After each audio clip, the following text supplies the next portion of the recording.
Let's start with why you felt that this was an important organization to support and an important place to speak today. You know, I think back to when I was governor, and two of my priorities were to grow the economy and create jobs, and also to end dependency. There were too many people trapped in dependency on welfare, just without any real hope for the future. And one of the things we understood, in addition to changing the economic climate, is we had to raise the skill set of the young people in this state. And we were successful in programs in doing that. And I'm sure many of those programs continue. But what CFES is doing is just tremendous. You know, the idea that they can reach 1 million young people and convince them that going to college is the right thing for their futures. And so I'm very happy to be here and supportive of the effort. What's your main theme during your speech here today? You know, the main theme is we're all in it together, and we want young people to believe in the future and believe in America and believe in themselves, and they should, but they need that skill set. They need the ability to have the confidence to go into the workforce and know that they're going to have an opportunity to live a wonderful life. And what CFES is doing for so many thousands of young people, and hopefully over time 1 million young people, is giving them that belief in themselves and belief in opportunity that they can then be prepared to take advantage of. I wonder if I could go off topic. Well, let me ask you about your decision to run Yeah, for president. sure, Have you made it? sure. If not, how soon will you make it? You know, I'm leaning more towards doing it. I look at the future of the country, and I think we need the right leadership, and leadership that's able to not just win an election, but once you have, manage and change a large, complex government. And that's what I tried to do in New York, and I know that if I had the opportunity, I could do that in Washington. And I think the American people realize that we need to reduce the size and the intrusiveness of Washington and give people confidence in the future. How close are you to making a decision, and what are you ruminating about in making the decision? You know, I don't have a time frame on that. I just, the main thing is seeing what the public reaction is when I go out and meet people, because I haven't been in public office in a while, and people are saying, it's nice to meet you. Where have you been? And the answer is I've been in the private sector learning the other side. I had plenty of experience in government. And if the public reaction and the public support is there, then I'm very strongly leaning towards doing it. Governor, when you walk into a room and you've got to be having these conversations with people to prepare for a possible run, and they say, okay, give it straight. What's the argument for you over Jeb Bush, over, you know, there's a big range of people already declared. Where do you fit in and why you? Yeah, you know, I think a lot of people are talking about what they would do if they had the chance, but not many of them can talk about what they have done. You know, we want to reduce the size of government. When I left, the New York State government had 15% fewer workers. We had cut taxes by $143 billion. The taxes are too high today, but I cut them by more than all the other 49 states combined, and replacing entitlements with opportunity. And when I left, we had over 1 million fewer New Yorkers on welfare and almost 700,000 more private sector jobs. We need to do that in America. Create more private sector jobs, reduce dependency among people, give them confidence in the future. And I remember when I ran the first time, how people really had essentially given up on New York and thought the best was behind us. And when I left, there was a tremendous belief in the future of this state. And if I look at the country now, I see that same thing. Too many Americans think the best of this country is behind us. I don't. With the right leadership and the right changes in Washington, the best of America is ahead of us, and I firmly believe that. Governor, you have run a couple of times before. You've Never considered running I've considered. a couple of times before. So Right. what's different this time? What's different this time is I think the need for change is that much greater. I look at the global situation and it's just terrifying. And I hope we have learned the lesson, but it doesn't seem we have, that because radical Islam is thousands of miles away overseas, it doesn't pose a threat to us here. It does. I saw that on September 11th, and I just see America's failure to lead, to stand with our allies, and to stand up to radical Islam as something that poses a threat to us right here in New York and in America. And I look at the economy, I look at Washington. It's far too big, it's far too powerful, and too intrusive, and we need to change it. So I think the need for change is the greatest I've seen in my lifetime today. The change has to be in Washington. This is a great country. We have the entrepreneurs, we have the work ethic, we have the skills across this country for Americans to believe in the future. It should be one of the most optimistic times ever in the history of the country.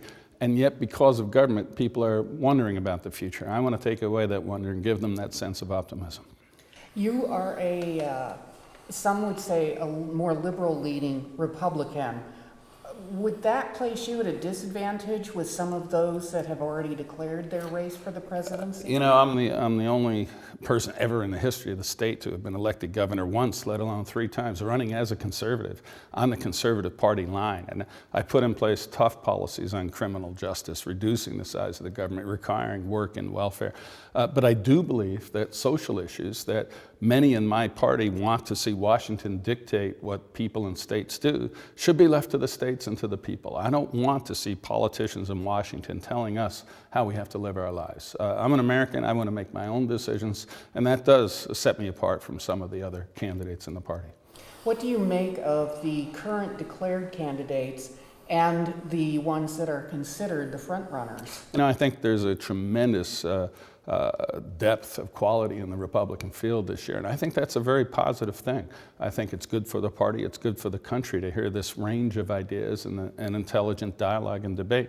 But ultimately, I think we need someone who can actually prove that they have the ability to change things and to get things done as opposed to talking about them. I think we need someone who has a vision for the future and someone who the American people believe can bring us together instead of dividing us. One of the saddest things for the past decade to me has been to see that sense of unity, that sense of common purpose as Americans that we felt after September 11th kind of disappear. And now too many people point fingers to blame others as opposed to understanding we're all in this together. So I think if at the end we can come together and try to unite the American people with a positive vision for the future, that's how you win a race. You're talking about a positive vision for the future. What are the key issues that should be discussed in a presidential campaign? First of all, national security. I believe that given what's happening in the world, we are at greater risk of being attacked again here today than we've been at any time since September 11th. And we cannot lead from behind. We cannot not stand with our allies. We cannot look the other way. Well, Iran is very close to having nuclear weapons and rockets to take the capability, missiles to launch those rockets against our allies and friends in the Middle East and Europe. So national security is the most important.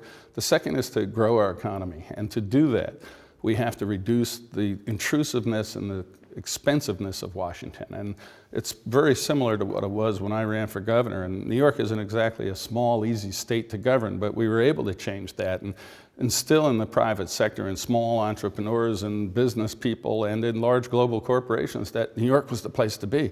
And we have to do that about America now. Bring back manufacturing jobs. Inspire the entrepreneurial spirit of people to open a small shop or to dream. You know, last year, first time in 32 years, at the end of 2014, the United States have fewer businesses than at the beginning.